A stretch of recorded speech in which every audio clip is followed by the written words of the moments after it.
Hi, my name is Garvita, and today I'm going to be talking about how to manage your money. So, in the first video that we uploaded, I briefly touched on the 20-50-30 rule, and now I'm going to go more in depth with it. So the first thing I'm going to be talking about is why money management matters. So the first thing is many people feel like their money disappears and small incomes make planning even more important. So these are both interrelated basically. And it's when a lot of people struggle with this, especially when you have like a low income or you're just starting out, because you feel like as soon as you get it, you never have time with it. Like it just goes away because you were spending like all of it together. And which is why money management is really important, because you should know how to avoid this and to make sure that you're allocating your money in proper way. So to help with money management and make sure you're allocating your money properly, the 20-50-30 rule is a simple way to do this. So 20% for your savings, 50% for your needs, and 30% for your wants. I'll explain how to do this in the upcoming slides. The first step starts off easily. It's to calculate your monthly income. So make sure when you're calculating this, add up your salary, any overtime and tips, etc. And make sure you subtract the tax that you're paying, your income tax, from your income as well. The second step is to identify your savings, which is 20%. So just to clarify, savings are money for your future and emergencies. For example, if you ever need money to cover up like an emergency hospital bill in the future, you have money readily available to you and you're not scrambling looking for money and stressed out at that time. And then also for your future goals, for example, your education or your family's education, weddings, etc. And even if 20% is difficult to start out with, 5 to 10% is completely fine and you can build up over time.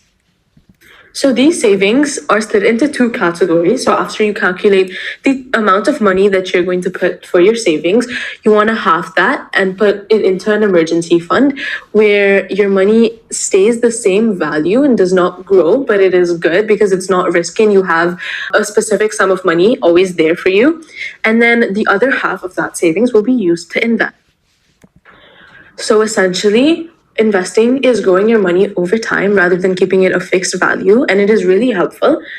So I'm going to briefly touch on the small investment options that I suggest, which are very low risk, so they're easy for anyone to do, which is bank deposits and mutual funds. And to figure out more of what these are, I did talk about them in the first video, so you can go check that out. So step 3 is to identify your needs, which is 50%.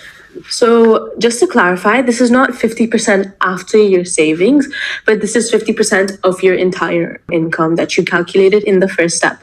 So needs are really important to identify and to differentiate between your needs and wants as well. So firstly, your needs are things that you must pay to live. For example, your rent, you need it in order to live, groceries, transportation, utilities, basic medicine, clothes, these kind of things you are essential for you.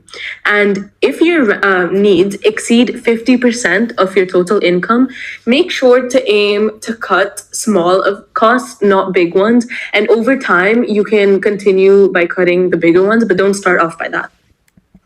So then step 4 is to identify your wants, which is 30% of your total income.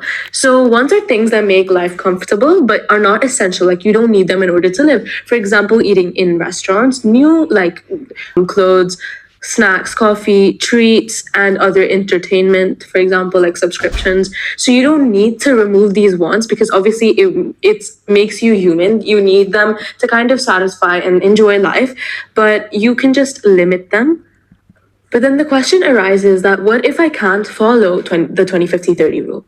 So actually, many people might think that that's not okay and you need to stick to the specific ratio, but it is completely okay. The point is to try to build a habit over time and make sure you're allocating your money in a wise way. So even 20-60-20 or 10-70-20, but making sure you have these 3 categories and they work for you. And this is a habit that you're going to apply every single month. That's what's really important. And soon you can try to fit to that ratio over time, but it does not need to be done immediately. So these are just simple common mistakes that you need to make sure to avoid when following this money management kind of rule. So thinking that you earn too little to save, no matter the amount you make, you should always save because it will definitely reduce stress that you have and the financial burden that will come upon you. And it's a step to making you more financially free. And then borrowing money for wants. You definitely do not want to take a loan out for your wants because it is something that is just not necessary and will end up taking a long time to pay back, and you just don't want that kind of pressure on you. And then mixing needs and wants, you need to make sure that you're aware of the difference between your needs and wants and you're not combining them. And then not tracking your spending. You should definitely make sure you know where your money goes in order for this to be successful. You don't need more money, you need a better plan. Small steps every month create financial freedom. Thank you for listening.